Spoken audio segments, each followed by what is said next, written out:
guys, how you doing? This is Manga, and I'm here today to bring a review for One Piece episode 1036. So the first thing I want to say before I get into anything, because myself, I am very particular with the spoilers that I receive with any series, but most especially One Piece, because it's my favorite ongoing series right now.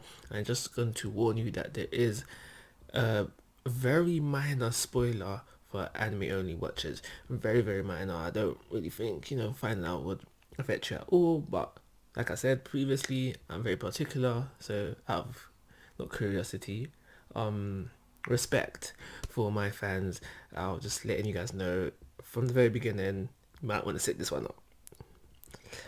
So anyway, going into the episode now, we start the episode off with basically not we don't find out all the Straw Hats, but we basically see a few of the Straw Hats reactions and other people's as well, but the Straw Hats is what I'm really focusing on right now. Their reaction to finding out that Luffy has been defeated, and for the most part, it's what you would just expect from the Straw Hats. They just honestly don't believe it. We see Nami, Usopp, don't talk about the captain like that.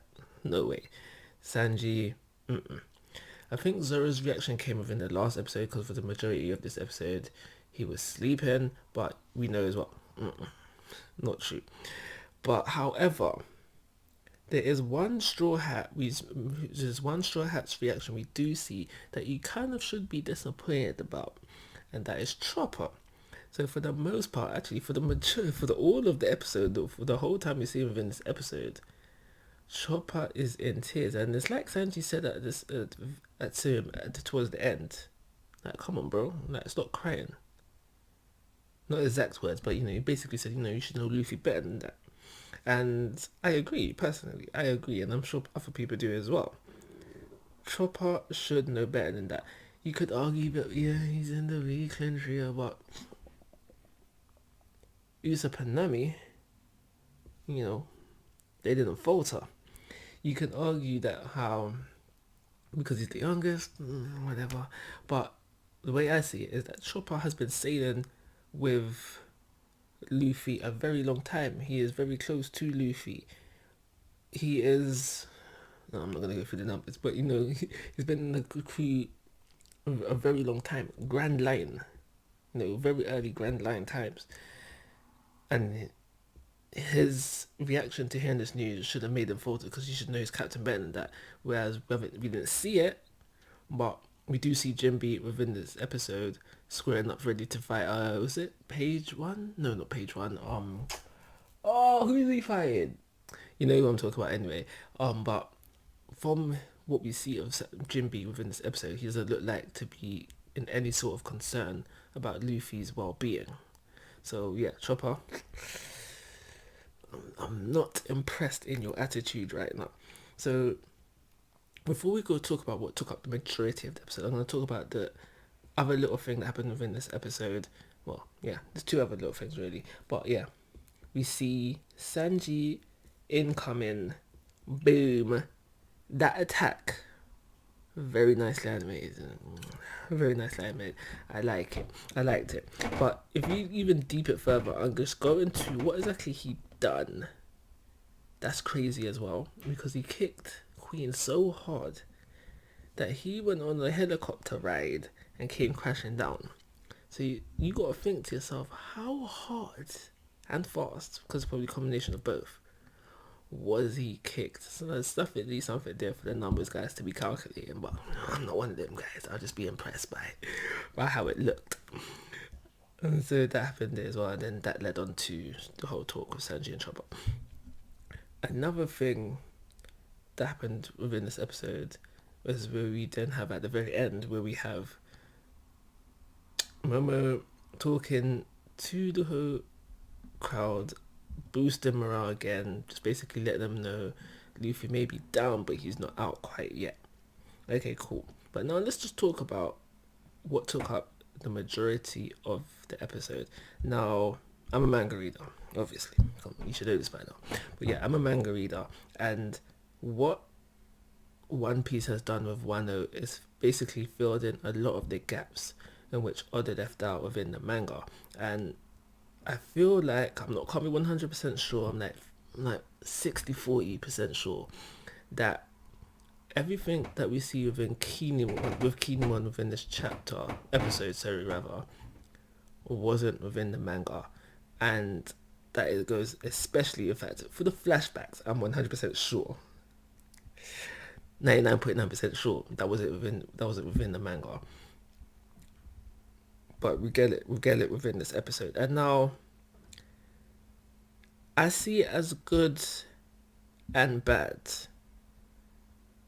the whole scene with Kinemon. And it's good in a sense if you're an anime only watcher. I strongly believe that if you're an anime only watcher, this is probably a very good and emotional episode for you.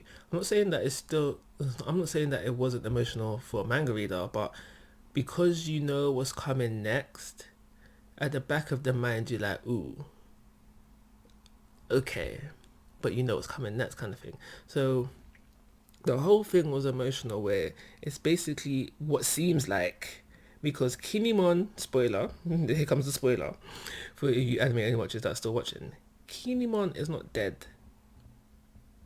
He comes out of Wano unscathed. He comes out of Wano alive. He's not dead at the end of Wano. But I feel like this episode makes it seem like either he's dead or he is going to die. Because this whole bit of the episode made it seem, it was like painted as a red flag. Ironically, the scene was mostly red. But it was just painted as a red flag. And like I said, it was very emotional. I was feeling it. But when you remember that Kinemon doesn't die, it makes you think, ooh, what was the point of this? Because essentially, this bit of the episode sells a dream. And that's the good mixed in with the bad. The flashback touches to it, adding the flashbacks to it, that was good as well. It helps you build and feel on the relationship that Kinemon and Momonosuke had, and if you're anime only watcher, it also kind of builds on the emotion of the seemingly death of Kinemon at the end of the episode. But another bad thing about the flashbacks is that I feel like it slowed the pace of the episode. And I think I've said everything I want to say about everything involving Kinemon's portion of the episode. So overall, if you're an anime only watcher, a fan of Kinemon and Momonosuke,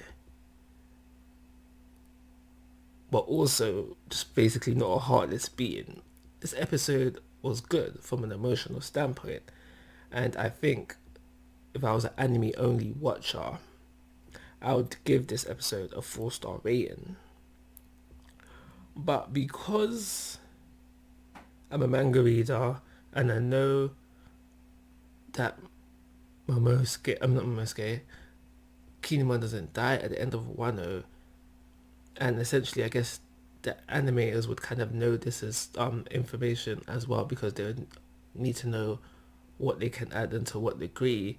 So because the animators sold manga, because as a manga reader I know the animators are selling you a dream with this episode, I feel like I can only give it a 3-star rating for that reason. So like always guys, I'm asking for your thoughts and opinions. If you haven't already, please subscribe to my YouTube channel, but most importantly, take care, have a nice day.